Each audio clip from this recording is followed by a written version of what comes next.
Orang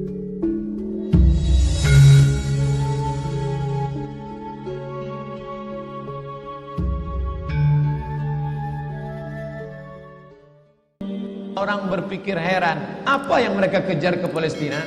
Andai ada orang ingin merebut Irak, masuk akal. Merebut Irak karena banyak sumur-sumur minyak. Andai ada mau ekspansi ke Kuwait, masuk akal, karena sumur minyak di Kuwait banyak. Kenapa kembali ke Palestina? Ada apa? Tanah yang tandus, tanah yang kering kerontang. Mereka ingin membuat sebuah negara dengan keyakinan akan turun Mesias, sang juru selamat yang dijanjikan oleh Tuhan, dengan syarat orang-orang Yahudi mesti kembali ke negeri yang dijanjikan Tuhan. Yang kedua, Mesias sedang menunggu. Mesias melihat ke bawah. Kalau dia tengok di bawah masih banyak gurun pasir, dia tidak mau turun. Dia ingin melihat hijau.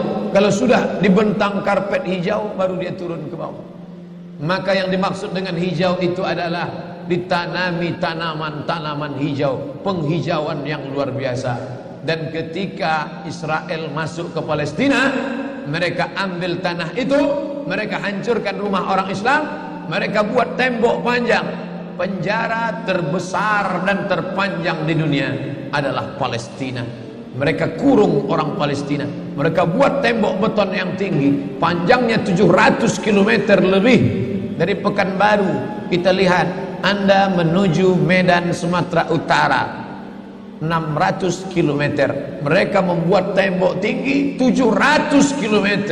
Bayangkan, umat Islam terisolir dan mereka tanami hijau-hijau. Makanya Allah berkuasa, Allah mau tunjukkan kuasa, lalu Allah buat tanaman hijau itu menyala. Dalam pokok yang hijau itu menyala beberapa bulan yang lalu. Heran orang, Allah mau menunjukkan kekuasaannya. Kalian tidak mau tolong Palestina, aku yang akan menolongnya. Tanaman yang hijau yang mereka tanam itu tiba-tiba terbakar.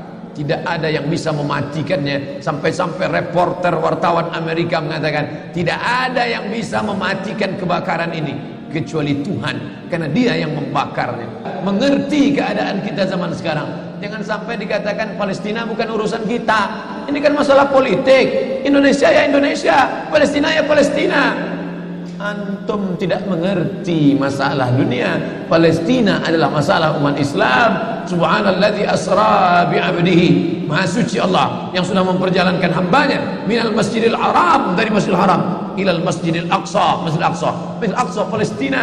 Kita yang tertulis dalam kitab suci kita bahwa kita punya ikatan emosional. Kenapa kita tidak yakin itu? Yahudi ajarannya dibuat-buat, ajarannya mitos, tapi mereka punya keyakinan yang luar biasa. Mereka rebut negeri itu, mereka kuasai, mereka hancurkan negeri musuh. Atas dasar apa? Keyakinan bahwa Mesias akan datang. Yang kelima, apa yang mereka lakukan untuk Palestina? Mereka meyakini ada Temple of King Solomon, tempel, kuil King Solomon, Raja Sulaiman.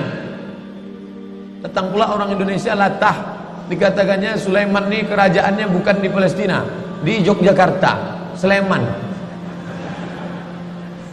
Kata dia, King Solomon itu punya tempel kuil, dan Temple of King Solomon letaknya pas di bawah Al-Masjidil Aqsa.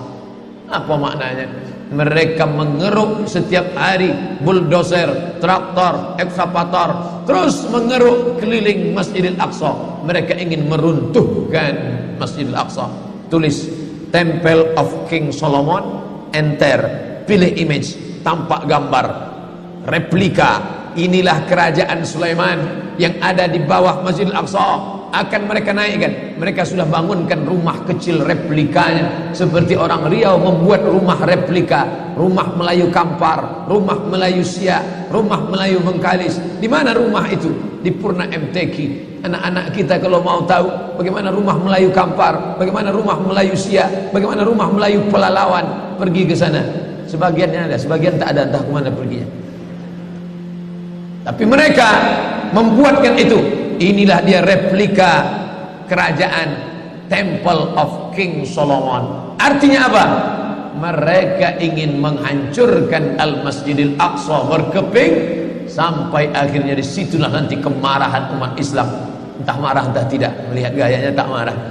Kalian hancur-hancurkanlah, banyak lagi urusan kami sibuk dengan ini. Tapi akan ada hamba-hamba Allah, la tazulu fi ummati ta'ifatun min ummati, akan tetap ada sekelompok umatku yang memperjuangkan agamaku, kata Allah Subhanahu wa taala.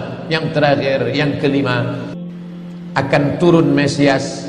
Kapan itu terjadi? Ketika terjadi perang besar. Sebetulnya dalam agama Islam sudah dituliskan yang dimaksud dengan Mesias itu siapa.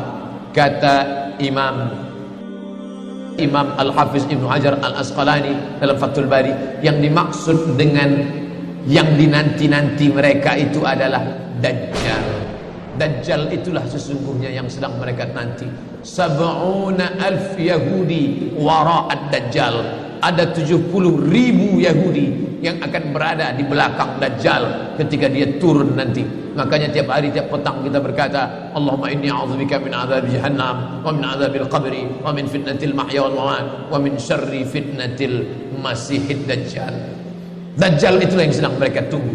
Dajjal itulah yang sedang mereka nanti-nantikan. Kita menantikan kedatangan, dia pun juga menantikan akan kedatangannya. Bedanya apa? Mereka meyakininya dengan semangat mereka luar biasa. Mereka bangkit. Umat Islam percaya. Padahal tiap hari dia katakan sebelum salam, Allahumma inni a'udzubika min adzabi jahannam wa min adzabil qabri wa min fitnatil mahya wal mamat wa min syarri fitnatil masihid Dajjal. Tiap hari dikatakan, tiap hari diucapkan. Tapi dalam hati, betul tak Dajjal ini datang? Entah iya entah tidak.